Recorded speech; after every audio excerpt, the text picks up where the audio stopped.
नमस्कार। हम लोग पिछले कक्षा में पढ़े थे व्हाट आर लाइफ प्रोसेसेस,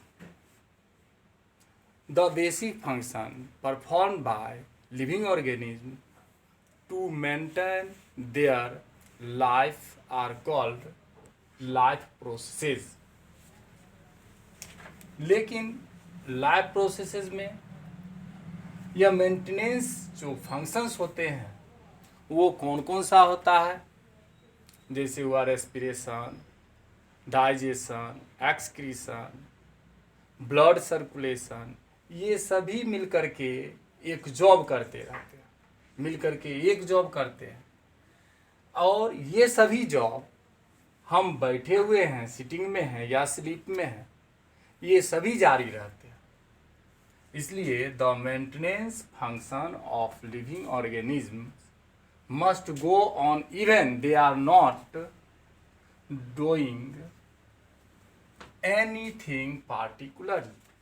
कुछ नहीं भी करते हैं, बैठे हुए हैं या सोए हुए हैं, तो भी यह जो है फंक्शंस एक साथ जॉब करते रहते हैं लाइफ को मेंटेन करने के लिए। अब ये जो फंक्शंस एक साथ मेंटेनेंस करते रहते हैं तो स्वाभाविक है कोई काम होगा तो कुछ वेस्ट मटेरियल का निर्माण या ब्रेक डाउन या डैमेज होगा।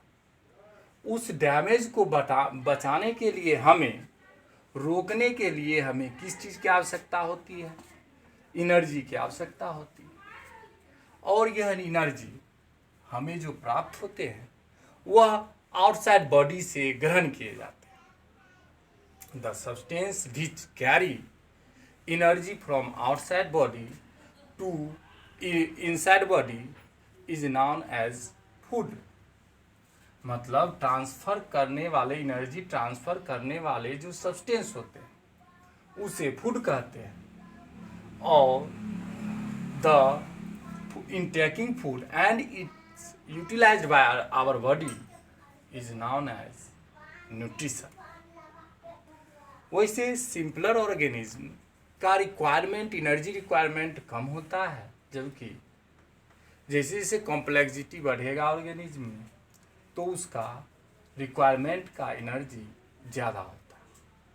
साइज ग्रो करेगा, मोर रॉ मटेरियल की आवश्यकता होती है। और हम जानते हैं कि ज़्यादातर मोस्ट फूड जो होते हैं वो कार्बन बेस्ड होते हैं, चाहे कार्बोहाइड्रेट, फैट, प्रोटीन, ये सब जो होते हैं वो कार्बो बेस्ड होते हैं। और कॉम्प्लेक्सिटी ऑफ फूड, जैसे लिक्विड फॉर्म में भी, जैसे बटरफ्लाई सकिंग नेक्टर हो गया लिक्विड फॉर्म में, उसके बाद सीड के रूप में आ गया व्हीट, ये सब व्हीट मेज। तो कॉम्प्लेक्सिटी जैसे जैसे बढ़ेगा तो उस कॉम्प्लेक्सिटी के आधार पर उसको इंटेक करने वाले जो ऑर्गेनिज्म होते हैं उसका न्यूट्रिशनल प्रोसेस अलग अलग होते हैं। जैसे हम लोग अमीबा में फेगोसाइटोसिस होता है, सकिंग होता है बटरफ्लाई में, हम लोग ईटिंग कहते हैं, फीडिंग होता है बच्चे के लिए। इस तरह से different types of nutritional processes होते हैं। The outside sources varied. Outside का जो सोर्सेज होता है, स्रोत होता है, वो विभिन्न होता है। Environment not controlled by individual. अब इन्वायरमेंट जो है किसी इंडिविजुअल के द्वारा कंट्रोल नहीं होता है, बल्कि इंडिविजुअल को ही एडेप्टेशन लाना पड़ता है बॉडी, और बॉडी में एडेप्टेशन ला करके ही वो अपने आप को सर्वाइव कर पाता है। फूड अब जो है सो इंडिविजुअल को जो भी फूड ग्रहण करते हैं या तो उसका ब्रेक डाउन किया जाता है, नहीं तो उसको विल इन द बॉडी, जैसे प्लांट में कार्बन डाइऑक्साइड और जल से भोजन का निर्माण होता है और उससे एनर्जी प्राप्त करते हैं। और एनिमल में ब्रोकन होता है। सीरीज ऑफ केमिकल, इसके लिए अब ब्रोकन या बिल्डिंग के लिए series of chemical reactions need, कई रिएक्शंस, केमिकल रिएक्शंस की आवश्यकता होता है, जैसे ऑक्सीडाइजिंग, ऑक्सीडेशन और रिड्यूसिंग। इसकी आवश्यकता है। ऑक्सीडेशन कब होता है? हम लोग O2 एयर से ग्रहण करते हैं और इसका उपयोग ब्रेकडाउन ऑफ फूड के लिए किया जाता है। ब्रेकडाउन ऑफ फूड होता है, उसके बाद यह सिर्फ एक सेल में नहीं, जितने भी बॉडी का सेल है या यूनिसेलुलर में एक ही सेल में होता है। तो O2 जो है आउटसाइड से लिया जाता है और सेलुलर नीड्स, सेल की जो जरूरत होता है एनर्जी का, उसको पूरा करते हैं, जिसे हम रेस्पिरेशन कहते हैं।